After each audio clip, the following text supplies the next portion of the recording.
وعلیکم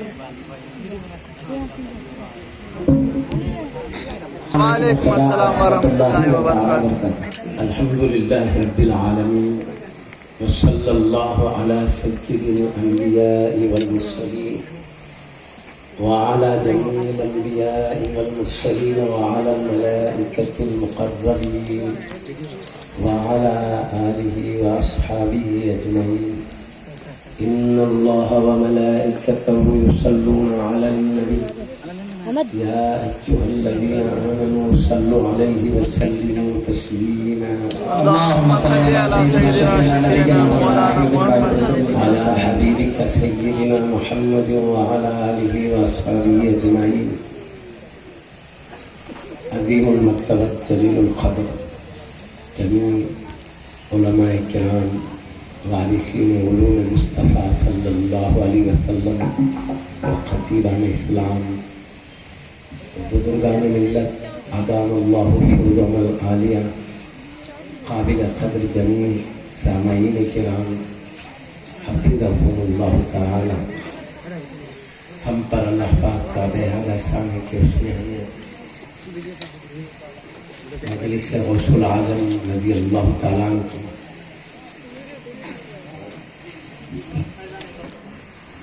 مجلس فیضان غوث اعظم رضی اللہ عنہ کی جانب سے چلائے جانے والے ایک دینی مدرسے کے دستار حفظ کے مبارک موقع پر اس نورانی محفل میں حاضر ہونے کا شرف عطا فرمایا ہے. ہم کو اللہ پاک کے ایک ایک احسان پر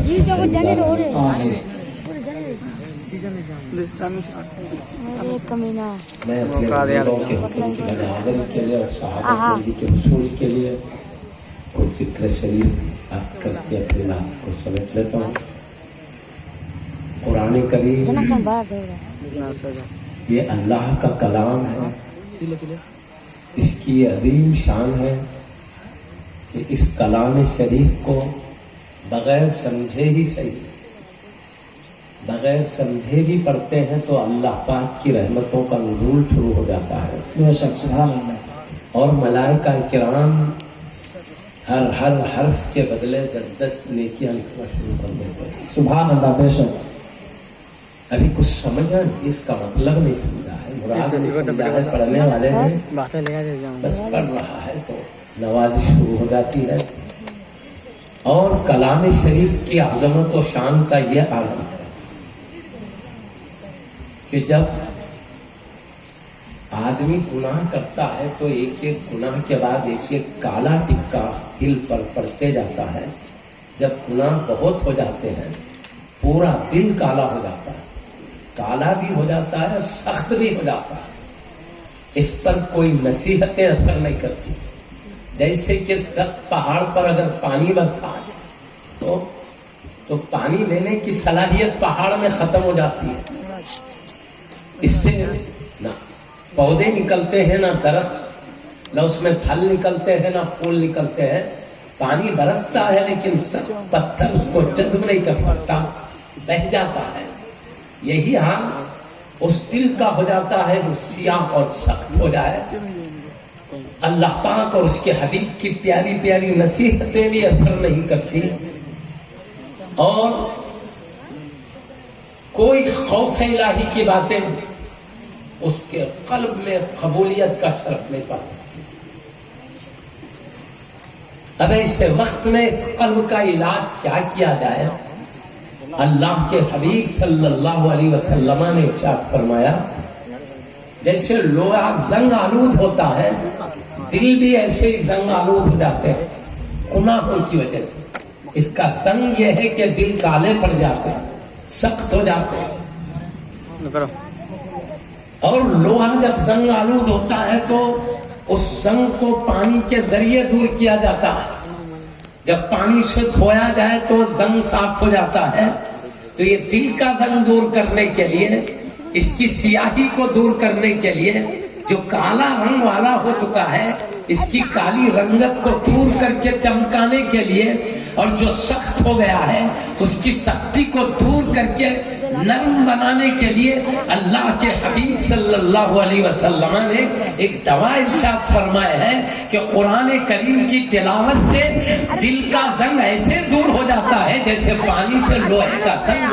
سبحان اللہ سبحان اللہ۔ تو صرف ابھی قرآن پڑھ رہا ہے بندہ، اس کا دل نورانی ہوتا چلے جا رہا ہے، سخت ہے تو نرم ہو رہا ہے، کالا ہے تو سفید ہو رہا ہے، موتی کی طرح چمکتے جا رہا ہے۔ ادھر فرشتے ایک ایک حرف کے بدلے 10 نیکیاں لکھتے چلے جا رہے ہیں، ادھر نام اعمال بھر رہا ہے، ادھر دل منور ہو رہا ہے، اور ادھر ملائکہ کرام قرآن پڑھنے والے کے ارد گرد جمع ہو کر اس کا کلام سنتے ہیں کہ رب العالمین کا کلام ہے، تو سارے فرشتے سن کر اسے دعائیں دینے رکھتے ہیں، اور جو فرشتوں کے اوپر خصوصی رحمت نازل ہوتی ہے اس کے چھینٹے بھی قرآن پڑھنے والے کے اوپر برستے ہیں، اور قرآن پڑھنے والے پر اللہ پاک کی خاص نظر کرم ہوتی ہے، تو اللہ پاک آپ سے رحمت و فضل کی برسات کرتا ہے، وہ برسات بھی ہوتی ہے۔ ملائکہ کرام پر جو دن رات رحمتوں کا نزول ہوتا ہے اس کے خطرات بھی اس کی طرف برستے ہیں،